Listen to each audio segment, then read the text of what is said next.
But what do you think? What do you suspect? For example, what happened in Lagos? The first week, the one for Lekki, everybody said, oh, the rich also cry.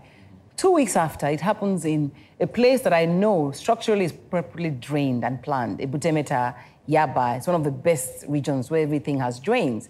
And suddenly everything is out on the streets and we see so much muck and refuse and all of that. Yeah, I'm particularly aware of that channel. It's called System 6C. And it used to be a river called Ashimou, River Ashimou, in prehistoric Lagos. Mm-hmm. And that river starts from a canal in Alamutu. Alamutu is somewhere, Idioro, in Mushin. Mm-hmm. It goes through the back of Luth and then discharges somewhere into a canal at Festac before it gets to the Badagry Creek.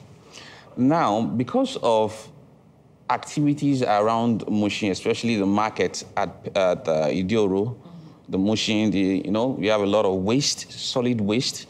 Then people in that part of the state mostly use that channel as a means of disposing their solid waste during rainfall. So when there is rain, they come up with their waste and they pour it right into the canals. I mean, at some point, because my company was engaged in the redesign of that particular channel about five years ago.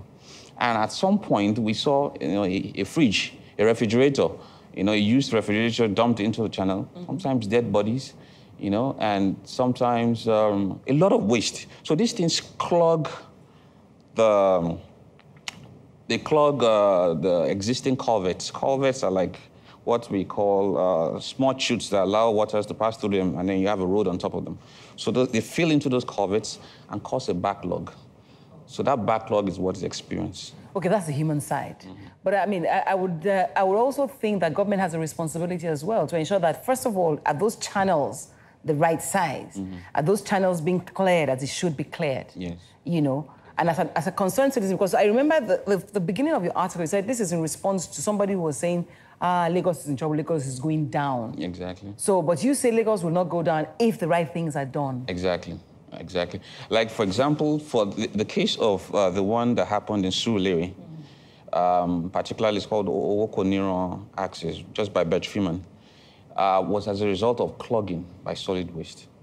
Because the government actually expanded the width of that channel for over 6 or 7 kilometers some time ago.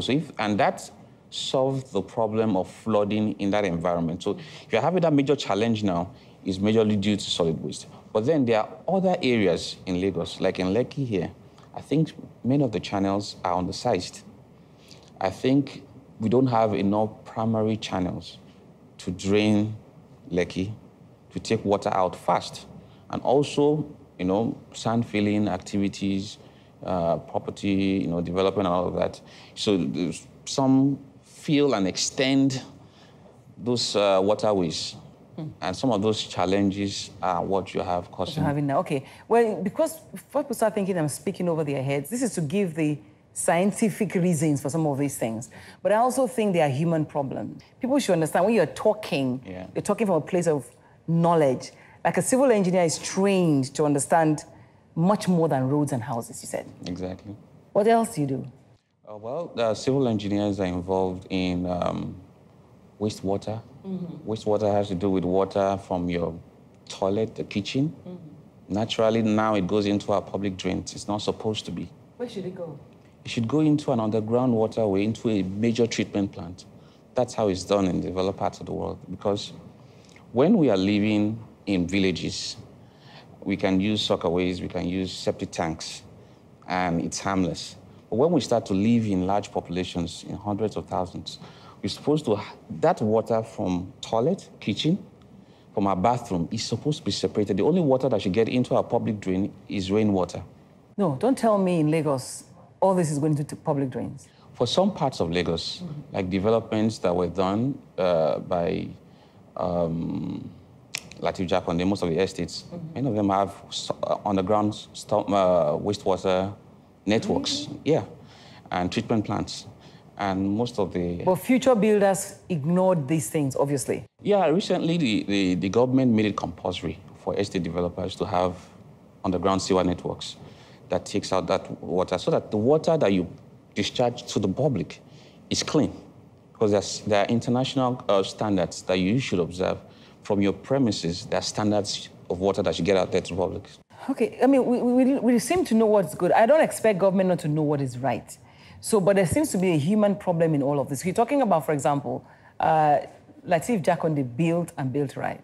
Now, there are many, you are a private developer as well. Yes. There are many developers coming up today and building houses in Lagos and acquiring lands from Omoniles and just building. Yeah. How do they get these buildings up without doing the right things? Isn't that some of what the human problems that we have is? Yeah, well, before you can actually get approval, there are certain standards you must meet. Supposedly. Yes, supposedly. So, but then what happens after you get the approvals? Okay, so is the government doing proper monitoring and ensuring that people, adhere to these standards? Aside that, you probably have challenges of corruption and the likes, but then those are the things that actually culminate into the greater problem. Now, how does the ordinary eye recognize these things, for example? Say somebody who's just moved to Lagos, I want to buy a home. What are the things I should be asking my developer?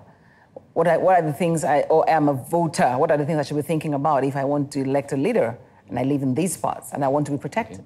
Okay. Well, I think people should get to be more conscious in this part of the world that it's not only just about my house. What about my environment? So if I'm electing a leader and we have challenges of, like in this case, flood, or you have challenges of improper waste management. I mean, we should ask the leaders, what are we doing? What are we going to do as regards this? I'm happy to see some of the innovations coming on the Lekki Expressway. But then for a lot of people in the past, they thought it was, well, maybe like the junctions that had to be redesigned so that you can ease traffic. Before, people thought it was just normal to just leave and drive in traffic for hours. But then you're having a government that is responsive. That is thinking. And I think that's a great plus. So people should learn to demand for more of that. If we're going through challenges, you should demand for proactive when we're the ones causing, people always talk about refuse also being one of the problems. So take, for example, you saw a fridge in a channel. Yeah. I say this, but people like my husband say you should blame government, don't blame the people. But don't you think if we're knowledgeable about the environment and we know some of the repercussions of some of the things that we do, we'll probably do things differently? Well, that's a huge, you have to look at the whole capital when dealing with such an issue. You have, let me call it poverty. That's part of the challenge.